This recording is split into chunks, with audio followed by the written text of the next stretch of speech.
Hello friend, welcome to our channel Aryan classes. विद्यार्थी मित्रों, आज आप चैप्टर नंबर 1 भागीदार विषय प्रवेश एनी अंदर स्वाध्यायनो दाखला नंबर 3 दाखला नंबर 2 जोईशुं, पेटा दाखला। बीजू तमे आ विडियो जोता होय तो सौथी पहला मैं उदाहरण 2 अपलोड करेलू है, तो उदाहरण 2 नो विडियो जोता आवजो। कारण केम के जो तमे उदाहरण 2 नहीं जोयुं होय तो आ दाखलानी अंदर तमने मजा नहीं आवे विडियो जोवानी। बीजू के तमारे खरेखर नक्की कर्युं छे के एकाउंटनी सारामां सारा मार्क्स लावा छे तो थोड़ुं मारा नियमोनुं पालन करजो। एम आ विडियो जोता होय तो फरी कहूं, उदाहरण 2 जोता आवजो। बीजू मारा विडियो एनी अदर चेनल करता तमने थोड़ा मोटा लागशे, कारण मारो टार्गेट नहीं एम कि फटोफट विडियो पतावी दो। मारो टार्गेट है कि तमे विडियोनी अंदर तमारो जो कीमती टाइम आपो छो ए टाइमनी अंदर तमने 100% खबर पड़वी जोईए अने विडियो जोया पछी तमने कम्प्लीट दाखलो आवड़तो होवो जोईए। चलो दाखला नंबर 3 नो बीजो दाखलो। अमृता अने दिव्या एक पेढ़ीना भागीदारो छे। अमृता ने दिव्या एक पेढ़ीना भागीदारो छे। तो आ पेढ़ीनी अंदर केटला भागीदारो छे? 2। कया कया? अमृता ने दिव्या। 2 भागीदारो मळे छे, पेढ़ी बनावे छे अमृता ने दिव्या। तेओनी मूડીनुं प्रमाण 3:2 छे। उदाहरण 2 जोयुं छे, खबर पड़ी गई छे। कूदके कूदके मजा आवती छे के साहेब फरी मूડીनुं प्रमाण आव्युं अने फरी आ लोको एम कहे छे, अमारा कपाळमां जोए छे के अमे उल्लू नथी, अमे डफोळ नथी, बरोबर ने? चलो तो मूડીनुं प्रमाण आपेलुं छे अने आपणे खबर छे के दाखलानी अंदर आपणे मूડીनुं प्रमाणने ध्यानमां लईशुं नहीं। तो आ जे आपेलुं छे, बरोबर छे, ए आपणे उल्लू बनाववा माटे आपेलुं छे, बरोबर छे। तो आ मूડીना प्रमाणने आपणे ध्यानमां लईशुं नहीं। आगळ हडो। अमृताने तेनुं कमीशन बाद कर्या पछीना चोख्खा नफा पर 8% कमीशन आपवानुं छे। चलो तो अहींया पिक्चरनी अंदर हीरो गणो, हिरोइन गणो, विलन गणो, कोण छे? अमृता, बरोबर है। तो अमृता ने तेनु कमीशन बाद कर्या पछीना, तो कमीशन बाद कर्या पछीना चोख्खा नफा पर 8% कमीशन आपवानुं छे। तो आपणो दाखला गणवानो आधार है कमीशन बाद कर्या पछीना चोख्खा नफा पर। चलो 8% कमीशन, तो कमीशननो दर केटला टका छे? 8%। आगळ नेक्स्ट, जो वर्षना अंते पेढ़ीनो कुल नफो केटलो होय? 96,876। चलो हडो, पेढ़ीनो कुल नफो आपेलो छे, अंडरलाइन कर दूं केम के आ पण आधार है। पेढ़ीनो कुल नफो केटलो छे? 96,876। तो पेढ़ी वर्षना अंते केटलो नफो करे? 96,876 होय तो अमृताने कुल केटली रकम मळशे? हवे सीधी वात छे, अमृताने पेढ़ीमांथी 2 वस्तु मळशे। एक, एने कमीशन आपवानुं छे अने बीजुं आ पेढ़ीनो जे नफो छे, आ नफामांथी कोने भाग मळशे? अमृताने। तो अमृताने पेढ़ीमांथी केटली वस्तु मळशे? 2, नफो प्लस कमीशन। तो एक लाववुं पड़शे अमृतानुं कमीशन, एक लाववुं पड़शे अमृताना भागनो नफो। चलो हडो दाखला उपर जईए छीए आपणे। चलो शरूआतनी अंदर जे वस्तु तमने आपेली छे लखी दईए। चलो सौथी पहला तमने आपेलुं छे कमीशननो दर। शुं आपेलुं छे? कमीशननो दर। चलो केटला टका छे बाळको? 8%। केटला टका छे? 8%। बीजू दाखलामां तमने शुं आपेलुं छे? बीजू तमने दाखलामां आपेलो छे पेढ़ीनो कुल नफो। शुं आपेलो छे? पेढ़ीनो कुल नफो। तो अहींया लखी नाखो पेढ़ीनो कुल नफो। शुं आपेलो छे? पेढ़ीनो कुल नफो केटलो? 96,876। આપણે દાખલામાં ડગલે ને પગલે એની જરૂર પડવાની છે એટલા માટે અહીંયા ફાઇલ હાઇલાઇટ કરું છું। બીજું તમને અહીંયા ખાસ કીધું છે દાખલાની અંદર કે અમૃતાને તેનું કમિશન બાદ કર્યા પછીના ચોખ્ખા નફા ઉપર 8%, બીજું કમિશન બાદ કર્યા પછીના ચોખ્ખા નફા ઉપર। તો અહીંયા ફરી આપણી નોંધ ઉદાહરણ 2 માં કરાવરાઈ હતી કે જ્યારે કમિશન બાદ કર્યા પછીના ચોખ્ખા પર નફા પર કમિશન આપવાનું હોય ત્યારે કમિશનનું સૂત્ર છે। આ નોંધ છે આપણી કે કમિશન બાદ કર્યા પછીના ચોખ્ખા નફા પર કમિશન આપવાનું હોય ત્યારે આપણે કમિશન બરાબર સૂત્ર લખવું પડશે। ચલો તો અહીંયા લખી દઈએ કે અમૃતાને મળતી કુલ રકમ। શું લખીએ? અમૃતાને મળતી કુલ રકમ। ચલો અમૃતાની કુલ રકમ અહીંયા લખી દઈએ દાખલાની અંદર તો ખબર પડે કે દાખલામાં શું કરવાનું છે એમ, બરોબર છે। ચલો અમૃતાને શું શું આપશે? એક એને આલશે નફો પ્લસ એને આલશે કમિશન। चलो बीजू के पहला આપણે લાવીએ કમિશન। શું લાવીએ? કમિશન। શું લાવીએ? કમિશન।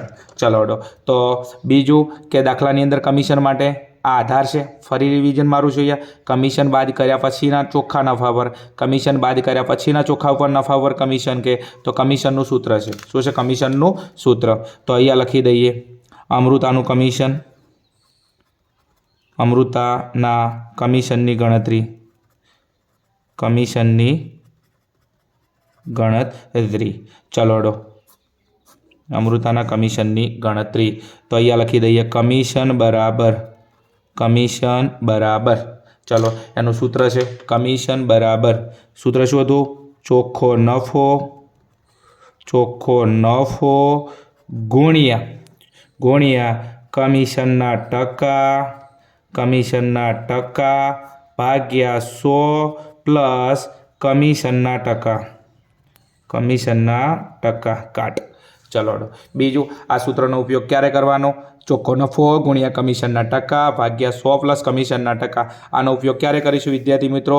કે જ્યારે દાખલામાં તમને શું કે કમિશન બાદ કર્યા પછીના નફા ઉપર, કયું કમિશન બાદ કર્યા પછીના નફાનો ઉલ્લેખ કરેલો હોય ત્યારે દાખલાની અંદર કમિશન શોધવાનું સૂત્ર છે કે કમિશન બરાબર ચોખ્ખો નફો ગુણ્યા કમિશનના ટકા ભાગ્યા 100 પ્લસ કમિશનના ટકા. ચલો ચોખ્ખો નફો દાખલાની અંદર આપેલો હતો.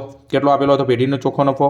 96,876 આ આપેલો રહેજો 96,876. તો અહીંયા લખી દઉં 96,876 ગુણ્યા કમિશનના ટકા. ચલો કમિશનના ટકા અહીંયા તમને આપેલા છે કેટલા? 8. કેટલા આપેલા છે? 8. બીજું શું છે? 100 પ્લસ કમિશનના ટકા કેટલા? 8. ચલો હવે ગુણાકાર કરી નાખું. 96,876 ગુણ્યા 8 ભાગ્યા 100 પ્લસ 8 એટલે કેટલા? 108. ચલો હવે બસ કેલ્ક્યુલેટર આપણી જોડે છે બરાબર છે, તેનો ઉપયોગ કરી લઈએ. આપણે લડવા માટે હથિયાર આપેલ જ છે. 96,876 ગુણ્યા 8 ભાગ્યા 108. ચલો તો અહીંયા તમે જુઓ કેટલું કમિશન આવશે? 7,176. કેટલું આવશે? 7,176. 7,176 રૂપિયા. ચલો આ શું આવ્યું? કમિશન. કોનું? અમૃતાનું. ચલો હવે એક કામ કરી દઈએ. આપણા જોડે નફો કેટલો પડ્યો તો બાળકો? નફો પડ્યો તો 96,876 અને એની અંદરથી આપણે અમૃતાનું કમિશન કેટલું આવ્યું? 7,176. શું આપી દીધું કમિશન? 7,176. સીધી વાત છે. નફામાંથી કમિશન આપીએ તો નફો વધે કે ઘટે? ઘટે. સીધી વાત છે. તમારી જોડે હું એમ કહું બરાબર છે કે 96,876 રૂપિયા પડ્યા હતા, એમાંથી હું 7,176 રૂપિયા આપી દઉં બરાબર છે, તો આપણા જોડે પૈસા વધે ઘટે? ઘટે. તો એક કામ કરી દઈએ, હવે લાવો આપણે કમિશન બાદનો નફો. શું લાવો? કમિશન બાદનો નફો. બીજા નંબરની અંદર શું લાવો? કમિશન બાદનો નફો. ચલો કમિશન બાદનો નફો. અને બીજું બાળકો કમિશન બાદના નફાને કહેવાય છે શું? વેચણી પાત્ર નફો. શું કહેવાય? વેચણી પાત્ર નફો. ચલો તો એના માટે શું કરીશું આપણે? એના માટે શું કરીશું કમિશન બાદના નફા માટે? તો એક કામ કરી લઈએ. નફો શું કરીએ? નફો માઇનસ કમિશન. ચલો શું કરીશું? નફો માઇનસ કમિશન.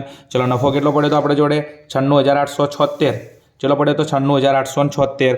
તો 96,876 એમાંથી આપણે કમિશન કોને આપી દીધું? અમૃતાને. કેટલું? 7,176. તો એમાંથી 7,176.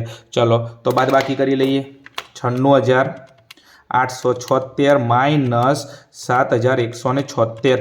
ચલો તો નફો કેટલો આવશે? 89,700. કેટલો આવશે? 89,700. તો અહીંયા લખી નાખું 89,700. આ આવ્યો નફો, પણ કયો? કમિશન બાદનો. અને આને કહેવાય વેચણી પાત્ર નફો. શું કહેવાય? વેચણી પાત્ર નફો. તો આ નફો કોની વચ્ચે વેચીશું આપણે? અમૃતા અને દિવ્યા વચ્ચે. કોની વચ્ચે? અમૃતા અને દિવ્યા વચ્ચે.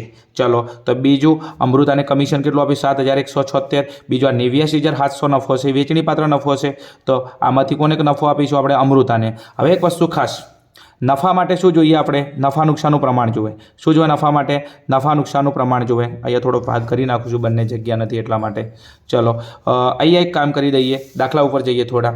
તમને જો અહીંયા મૂડીનું પ્રમાણ આપેલું છે, આ દાખલામાં તમને નફા નુકસાનનું પ્રમાણ આપેલું નથી. વિદ્યાર્થી ભૂલ શું કરે છે કે મૂડીના પ્રમાણે નફો વેચી મારે 3/2 પ્રમાણે બરાબર છે. બીજું અમૃતા અને દિવ્યા. અમૃતા કયા નંબરે? પ્રથમ નંબરે. તો એમ કહે છે કે 3/2 પ્રમાણે વેચી નાખે, 3/5 એટલે પિક્ચર પૂરું અહીંથી. એમ ના, મૂડીના પ્રમાણે કદી નફો નુકસાન ના વેચે. નફાને વેચવા માટે નફા નુકસાનનું પ્રમાણ જોવે. તો આ મૂડીના પ્રમાણનું શું કરીશું? એનો ઉપયોગ નથી કરવાનો બરાબર છે. તો અહીંયા ચોકડી માર દો એને એમ. તો હવે નફા નુકસાનનું પ્રમાણ ક્યાંથી લઈશું? તો જ્યારે મૂડીનું પ્રમાણ આપેલું હોય, નફા નુકસાનનું પ્રમાણ ન આપેલું હોય, ત્યારે ભાગીદારો વચ્ચે નફો નુકસાન કયા હિસ્સે વેચેલા? સરખે હિસ્સે.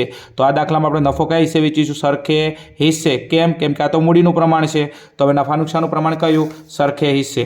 કઈ હિસ્સે? સરખે હિસ્સે. તો અહીંયા લાવું નફા નુકસાનનું પ્રમાણ. નફા નુકસાનનું પ્રમાણ પણ કયા હિસ્સે? સરખે હિસ્સે, એટલે કે 1/1. ચલો હડો હવે એક કામ કરી લઈએ. અમૃતાને આપણે કુલ રકમ આલવાની હતી. શું આલવાની હતી? કુલ રકમ. અને અમૃતાના કુલ રકમ માટે મેં કીધું તો અહીંયા કઈ શું આપીશું? નફો પ્લસ કમિશન. કમિશન આપી દીધું, હજી શું બાકી છે? નફો. ચલો એક કામ કરી દઈએ. તો અહીંયા લખીએ અમૃતાનો નફો. કોનો નફો? અમૃતાનો નફો. અમૃતાનો નફો બરાબર શું કરીશું અહીંયા? બરાબર છે. અહીંયા વેચણી પાત્ર નફો કેટલો હતો? 89,700 ગુણ્યા બીજો અમૃતાનો ભાગ કેટલો છે? 1/2. કેટલો છે? 89,700 ગુણ્યા 1/2. ચાલો હડો તો બીજું એને ડિવાઈડ કરી લઈએ ગુણ્યા 1/2 એટલે કેટલા મળશે? 44,850. કેટલા મળશે? 44,850. તો અહીંયા લખી દઈએ 44,850 રૂપિયા. આ શું મળ્યો? અમૃતાના ભાગનો નફો. બરાબર છે. ફરી સમજાવું.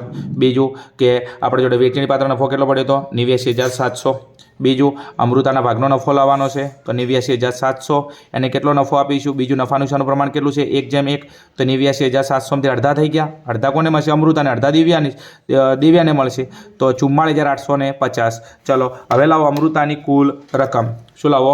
અમૃતાની કુલ રકમ. તો અહીંયા લાવું છું અમૃતાની કુલ રકમ. અમૃતાની કુલ રકમ. ચલો કુલ રકમ માટે શું કરીશું? અમૃતાની કુલ રકમ માટે નફો પ્લસ કમિશન. શું કરીશું? નફો પ્લસ કમિશન. ચલો હવે એક કામ કરી દઈએ. અમૃતાનો નફો કેટલો મળ્યો? 44,850. કેટલો મળ્યો? 44,850. તો અહીંયા લખું 44,850 પ્લસ એને કમિશન કેટલું આપ્યું આપણે અમૃતાને? 7,176 રૂપિયા. તો અહીંયા કરું 7,176 રૂપિયા. ચલો હવે આ બંનેનો સરવાળો કરી દઈએ. 44,850 પ્લસ 7,176. ચલો આ બંને સરવાળો કરી કેટલા મળશે? 52,026 એટલે 52,026 રૂપિયા. તો આપણે એને કેટલા આપીશું ટોટલ? 52,026 રૂપિયા. 52,026 રૂપિયા. ચલો આ આપણા દાખલાનો મેન ગણતરી. બરાબર છે. ફાઇનલ સ્ટેટમેન્ટની અંદર અહીંયા લખવું હોય તમે લખીશો. શું લખશો? તેથી. શું લખશો? તેથી અમૃતાને પેઢીમાંથી કમિશન સહિત 52,026 રૂપિયા મળશે. બરાબર છે. ચલો બસ આ હતી આપણી દાખલાની ગણતરી. બરાબર છે. કશું નવીનતા નથી. બરાબર છે. એક વખત ઉદાહરણ 2 જુઓ અને એકવાર આ દાખલો જુઓ. બરાબર છે. વિડીયોની અંદર ના ખબર પડી હોય તો એકવાર જુઓ, 2 વાર જુઓ. મોસ્ટ ટાઈમ પીસમ છે. પરીક્ષાની અંદર કોપી ટુ કોપી દાખલો પૂછાશે. બરાબર છે. ચલો હડો વિડીયો સારો લાગ્યો તો વિડીયોને લાઇક કરી દેજો અને કોમેન્ટ દ્વારા જણાવજો. એમ તમે જેટલો ચેનલને સપોર્ટ કરશો એટલું મેક્ઝિમમ કામ કરવાની મજા આવશે. Okay, thank you. જય હિન્દ, જય ભારત, તથાસ્તુ.